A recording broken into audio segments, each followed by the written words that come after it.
નમસ્કાર મિત્રો, ઓનલી યોજના યુટ્યુબ ચેનલમાં આપ સૌ મિત્રોનું સ્વાગત છે। અત્યારે બપોરના 3:30 સમય થયો। 3:30 વાગ્યે વાવાઝોડું ક્યાં પહોંચ્યું તેની અપડેટ જોઈએ। વાવાઝોડું કચ્છના દરિયાકાંઠે નજીક છે, ત્યારે સમગ્ર સૌરાષ્ટ્ર કચ્છમાં અત્યારે વરસાદની શરૂઆત થઈ ચૂકે તેમજ પવનની ઝડપમાં પણ વધારો થયો। જ્યારે લેન્ડફોલ થશે ત્યારે તેની પવનની ઝડપ 120 થી 125ની જોવા મળશે। વાવાઝોડું જે ટકરાવાનું છે, ત્રાટકવાનું છે, લેન્ડફોલ થવાનું છે, તેનો સમયગાળામાં થોડો ઘણો ફેરફાર થયો છે। હવામાન નિષ્ણાંત એવા મનોરમા મોહંતી દ્વારા પણ તેમણે વાવાઝોડાની સ્થિતિ અંગે વાત કરતા જણાવ્યું કે બપોરે રાજ્યના હવામાન અને વાવાઝોડાની સ્થિતિ થોડીક ભયાનક જણાતી હતી, તેમાંથી થોડો ઘણો હાલની સ્થિતિ સારી ગણી શકાય, પરંતુ તેમણે જણાવ્યું કે વાવાઝોડું પાછલા 6 કલાકમાં 7 કિલોમીટર પ્રતિ કલાકની ગતિ સાથે આગળ વધી રહ્યું છે। અત્યારે તે જખૌ બંદરથી 170 કિલોમીટર જેટલું દૂર અરબી સમુદ્રમાં છે। તેમણે વાવાઝોડું જખૌ બંદર પાસેથી પસાર થવાની સંભાવના વ્યક્ત કરી। વાવાઝોડું માંડવી અને કરાચી વચ્ચેથી કચ્છના દરિયાકાંઠેથી પસાર થવાની શક્યતા છે।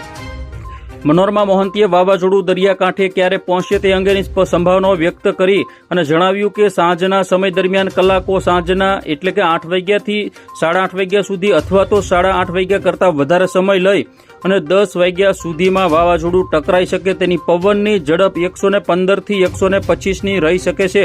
તેમજ આ સિવાય 15 જૂન માટે સૌરાષ્ટ્રના મોરબી, રાજકોટ, પોરબંદર, જૂનાગઢમાં પણ અતિભારે વરસાદની સંભાવના વ્યક્ત કરવામાં આવી છે।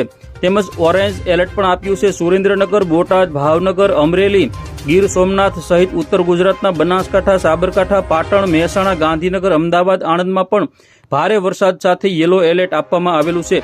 આ સિવાય 15મી જૂન માટે સૌરાષ્ટ્રના મોરબી, રાજકોટ, પોરબંદર, જૂનાગઢમાં અતિથી અતિભારે વરસાદની સંભાવના વ્યક્ત કરી ઓરેન્જ એલર્ટ આપ્યું છે। સુરેન્દ્રનગર, બોટાદ, ભાવનગર સહિત ઘણા બધા વિસ્તારોમાં ભારે પવન ફૂંકાવાની પણ શક્યતા રહેલી છે। આવતીકાલે 16 તારીખમાં પણ ગુજરાતના ઘણા બધા વિસ્તારોમાં વરસાદ ચાલુ રહેશે।